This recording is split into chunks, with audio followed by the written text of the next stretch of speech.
Qui dit colonisation, impérialisme, dit aussi évidemment déshumanisation et la situation en Palestine nous offre de tristes exemples de ce que la déshumanisation d'un peuple peut entraîner comme acte terrible. Un des traits typiques de la déshumanisation, c'est de traiter les animaux mieux que le peuple qu'on est en train de coloniser. En ce qui concerne la situation en Palestine, j'ai deux exemples qui me viennent en tête pour illustrer ce triste exemple de déshumanisation. Pour le premier exemple, on est en novembre 2012, il y a une énième opération militaire et donc des bombardements sur la bande de Gaza, il y a également des tirs de roquettes et donc les sirènes de villes comme Ashdod, Sderot, donc les villes israéliennes autour de la bande de Gaza, il y a des sirènes qui sont actionnées et il y a une journaliste israélienne du Jerusalem Post qui s'inquiète. De quoi s'inquiète-t-elle? Je vous montre le fil Twitter de l'époque. Donc comme vous le voyez, elle pose la question: qui est-ce qui a des animaux de compagnie qui angoissent à cause du bruit des sirènes? Si c'est le cas, veuillez me contacter aujourd'hui pour un article, merci. Ensuite, Uri Oresh, qui est un militant pour la cause palestinienne, lui répond en lui demandant: est-ce que vous écrivez pour The Onion? The Onion, c'est un peu l'équivalent du Gorafi américain. La journaliste du Jerusalem Post répond très sérieusement: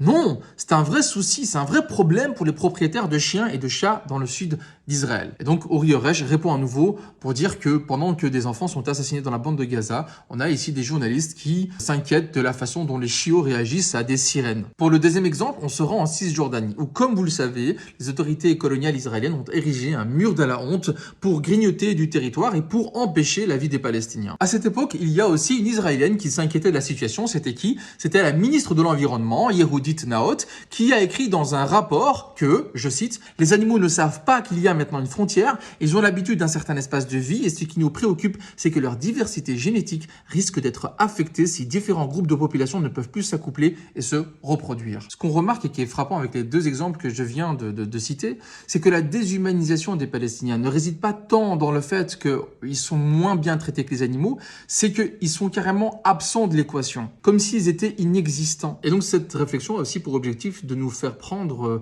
conscience qu'une entreprise de colonisation, c'est pas juste une entreprise par les armes, par les bulldozers, par la destruction, c'est aussi par les mots que l'on choisit, c'est aussi par la représentation des choses. Et que toute politique de guerre est aussi une politique sémantique. À nous donc de prendre part à cette bataille sémantique, à faire exister la Palestine et les Palestiniens dans nos mots, dans nos discours, dans nos mémoires collectives et Inch'Allah dans une réalité politique à venir.